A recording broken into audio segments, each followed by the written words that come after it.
और जयपुर के जेईसीसी में भाजपा की वृहद कार्य समिति की बैठक हो रही है। सीधे रुख करते कार्यक्रम का संबोधित कर रहे हैं इस वक्त केंद्रीय मंत्री अर्जुन राम मेघवाल। हमने 3 क्रिमिनल लॉ, जिसको हम क्रिमिनल जस्टिस सिस्टम से संबंधित 3 महत्वपूर्ण कानूनों में जो बदलाव किया है और विकसित भारत बनाने के लिए किया है, नागरिकों की सुविधाओं के लिए किया है, इसलिए हम नरेंद्र मोदी जी का अभिनंदन कर रहे हैं। वो क्या कानून है? आईपीसी की जगह भारतीय न्याय संहिता, सीआरपीसी की जगह भारतीय नागरिक सुरक्षा संहिता और इंडियन एविडेंस एक्ट की जगह भारतीय साक्ष्य अधिनियम। अंग्रेजों को भारत के नागरिकों को दंड देना था, इसलिए वो भारतीय दंड संहिता लेकर के आए। नरेंद्र मोदी जी को भारत के नागरिकों को न्याय देना है, इसलिए वो भारतीय न्याय संहिता लेकर के आए। इसलिए हम अभिनंदन कर रहे हैं, इसलिए हम स्वागत कर रहे हैं। हमारे कुछ कांग्रेस के साथी, कुछ अपोजिशन के साथी कहते हैं कि इसके कंसल्टेशन नहीं हुआ। इसका कंसल्टेशन 40-50 सालों से हो रहा है। लॉ कमीशन ऑफ इंडिया की रिपोर्टें आई हुई पड़ी है, लेकिन 2019 से तो बहुत शानदार कंसल्टेशन हुआ। हमारे गृह मंत्री जी ने, अमित शाह जी ने, सारे मेंबर ऑफ पार्लियामेंट्स को लेटर लिखा, सारे member of legislative assembly MLAs को पत्र लिखा, सारे न्यायाधीशों को पत्र लिखा, including chief justice of India, सारे राज्यों के मुख्य न्यायाधीशों को पत्र लिखा, लॉ अकेडमी को पत्र लिखे, सारा कंसल्टेशन हुआ और 50 से ज्यादा गृह मंत्री जी ने बैठकें की फॉर्मल, 100 से ज्यादा इनफॉर्मल की। और उसके बाद जब बिल लेकर के लोकसभा में आए तो अपोजिशन की तरफ से एक ही डिमांड थी कि इस बिल को कमेटी के यहां ले जाओ। तो हमने होम डिपार्टमेंट की जो हमारी कमेटी होती है उसमें इस बिल को भेजा, और जब कमेटी ने सारे दलों से राय लेकर के और फिर ये कानून लेकर के आ गए और तिथि तय हो गई कि 1 जुलाई 2024 से लागू हो जाएगा, तब ये कहने लगे कंसल्टेशन नहीं हुआ, कंसल्टेशन नहीं हुआ। मैं आपके माध्यम से बताना चाहता हूं, इन तीनों कानूनों में हमारे गृह मंत्री जी ने बहुत कंसल्टेशन किया, हम भी उससे जुड़े हुए थे, इसलिए गृह मंत्री जी अभी अभिनंदन करते हैं और स्वागत करते हैं। फिर कहते हैं कि ये जल्दी क्यों कर रहे हो, वाई यू आर इन हरी। हम जल्दी में नहीं हैं। प्रधानमंत्री जी ने कहा है ये देश का अमृतकाल है, इसलिए कुछ नींव रखनी है मजबूत।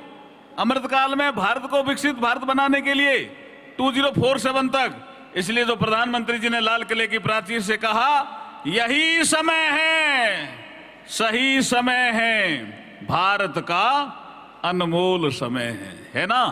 तो ताली बजाइए प्रधानमंत्री जी के लिए जोरदार। अब दूसरा एक बड़ा काम, क्योंकि मुझे संक्षिप्त में ही बात करने के लिए कहा है और कल ही हुआ वो काम, इसलिए मुझे कहना पड़ेगा कि संविधान हत्या दिवस 25 जून को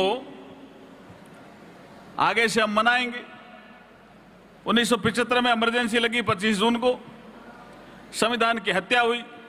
आपने सोशल मीडिया पे बहुत सी चीजें देखी होगी, और वो बाबा साहब का नाम लेकर के कांग्रेस बातें कर रही है।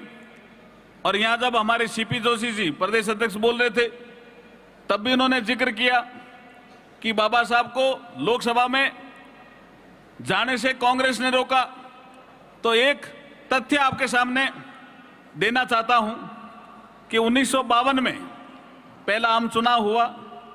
वो चुनाव करीब 6 महीने तक चला, अक्टूबर 51 से लेकर के, और 6 महीने तक ये चुनाव चलते रहे।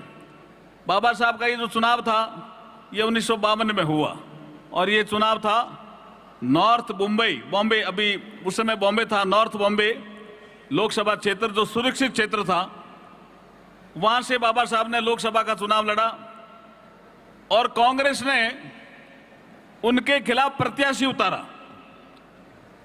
अब ये कह रहे हैं कि हम बाबा साहब का उस समय भी सम्मान कर रहे थे, तो उनको निर्विरोध आने देते। ऐसे कई लोगों को आपने निर्विरोध आने भी दिया, या आपने कमजोर कैंडिडेट उतारा, फिर बाद में कहा विड्रॉ कर लो। 52 के चुनाव में ऐसी परिस्थितियां थी तो बाबा साहब के खिलाफ ही इन्होंने चुनाव क्यों लड़ा? ये अपने को जो नैरेटिव अभी 2 दिन से ये संविधान हत्या दिवस को लेकर के, बाबा साहब को लेकर के जो नैरेटिव कांग्रेस गढ़ रही है, उसका खंडन करने के लिए मैं आपको बता रहा हूं कुछ चीजें। कैंडिडेट खड़ा किया, उसके बाद नेहरू जी प्रचार करने गए, और उसके बाद एक जो नैरेटिव उसी चुनाव में गलत ढंग से झूठ बोल करके गढ़ा गया, जो अभी भी इस चुनाव लोकसभा चुनाव में 18वीं लोकसभा के लिए भी गढ़ा गया। वामपंथियों ने, कांग्रेस ने मिलकर के नैरेटिव गढ़ा कि जब देखा कि बाबा साहब तो चुनाव जीत जाएंगे, यहां समाजवादियों का भी इनको समर्थन है। अशोक मेहता, एक ही सीट से, कुछ ऐसी सीटें थी जहां एक ही सीट से 2 आदमी खड़े होते थे, तो अशोक मेहता समाजवादियों की जनरल सीट पे खड़े, जनरल कैंडिडेट ग्रुप में खड़े थे, और बाबा साहब शेड्यूल कास्ट फेडरेशन के दल के रूप में अनुसूचित जाति वर्ग से खड़े थे। तो उन्होंने कहा 2 वोट देंगे जब बाबा साहब जीतेंगे। ये झूठ नैरेटिव गढ़ा, जबकि अशोक मेहता को अलग वोट देना था और बाबा साहब को अलग वोट देना था। लेकिन उन्होंने जैसे ही कहा, उस समय 52 में आप देखते हैं कि लिटरेसी की परसेंटेज भी कम थी, शायद 15% के आसपास लोग शिक्षित थे, लेकिन जो अनुसूचित जाति वर्ग के वहां लोग बॉम्बे में रह रहे थे, या जनजाति से संबंधित लोग बॉम्बे में रह रहे थे, वो तो अधिकतर अनपढ़ ही थे। तो आए, उन्होंने पूछा चुनाव अधिकारियों को वोट कहां डालना है, कि बाबा साहब को डालना है क्या? कहा कि 2 वोट देने पड़ेंगे, मतपत्र एक ही, और 2-2 वोट दिलवा दिए। तो बाबा साहब चुनाव हारे। 1952 में हरवाया गया ये चुनाव कांग्रेस और वामपंथियों के द्वारा 14,337 मतों से हारे। ये सोशल मीडिया में डालने लायक चीजें हैं, मैं आपको बता रहा हूं।